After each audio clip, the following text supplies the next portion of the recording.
जय माता की मित्रों, गुरु चरणों में नमन।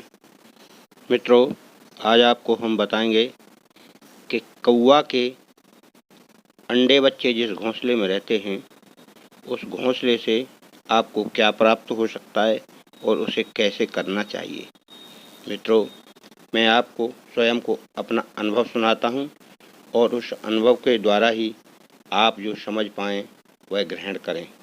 मित्रों, बात उस समय की है जब मैं करीब 12-14 वर्ष का था और एक मेरे पास छोटी सी बुक थी जिसमें तंत्र और मंत्र की क्रियाएं लिखी हुई थीं और बहुत पुरानी किताब थी, थोड़ी फट भी गई थी। उसमें मैंने देखा कि उसमें एक कौवा तंत्र लिखा हुआ है, तो उसके लिए मैंने ये प्रयत्न किया। बच्चा भी था मैं और मैं सोचता था कि अगर उस तरह की लकड़ी मुझे मिल जाएगी तो बड़ा ही आनंद आएगा। उसमें लिखा था कि कौवा के घोंसले में चढ़कर आप उसके बच्चे जिसमें हैं उसके बच्चों के पैरों में तार बांध के आ जाएं। तब उसमें एक कौवा लकड़ी लाएगा, उस लकड़ी से वो तार काटेगा और जब वो तार काटेगा तो वो तार सोने का हो जाएगा।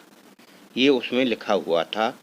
मित्रों, इसको ही ध्यान में रखते हुए मैंने अपने गांव के तालाब के किनारे एक बबूल का पेड़ था, क्योंकि कांटे वाले पेड़ों पर ही कौवा ज़्यादा रखते हैं और उस पर कौवा ने घोंसला रख रखा था, ऊंचा था काफ़ी। तो मैं और 2-4 भी लोग थे साथ में, वो घूमते घूमते वहाँ गए तो मैं उस पेड़ पर चढ़ गया। तो जब मैं उस पेड़ पर चढ़ा, कौवे के बच्चे अंडे जिसमें थे घोंसले में, तो वहाँ मैं चढ़ते चढ़ते कौवे के घोंसले के जैसे ही मैं पास में पहुँचा तो वहाँ पर बहुत सारे कौवे आ गए।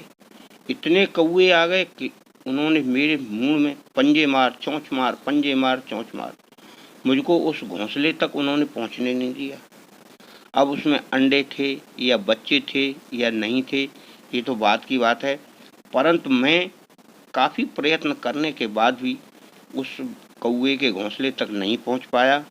और मित्रों, इस प्रकार से मैं उस तंत्र क्रिया में असफल रहा, क्योंकि होती या नहीं होती इसका तो मुझे आभास नहीं है, परंतु वह कौवा मुझे वहाँ से भगाने में सब लग गए। मित्रों, फिर मैं धीरे धीरे उतर के आ गया। फिर मैं जब भी तालाब की ओर जाता तो कौवा मेरी टाँट पर चोंच मारते थे, मेरा वहाँ जीना मुश्किल कर दिया।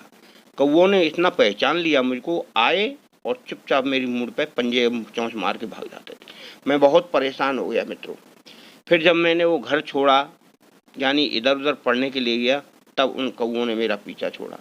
मित्रों, कौवे की यह है कहानी, इसलिए आप किसी भ्रम में ना रहें, इस प्रकार के कोई कार्य भी ना करें। ये सब भ्रमजाल हैं और अनहोनी घटनाएं घटाने के लिए हैं, और कोई पेड़ से गिर के मर भी सकता है कौवा जब हमला कर दें तो।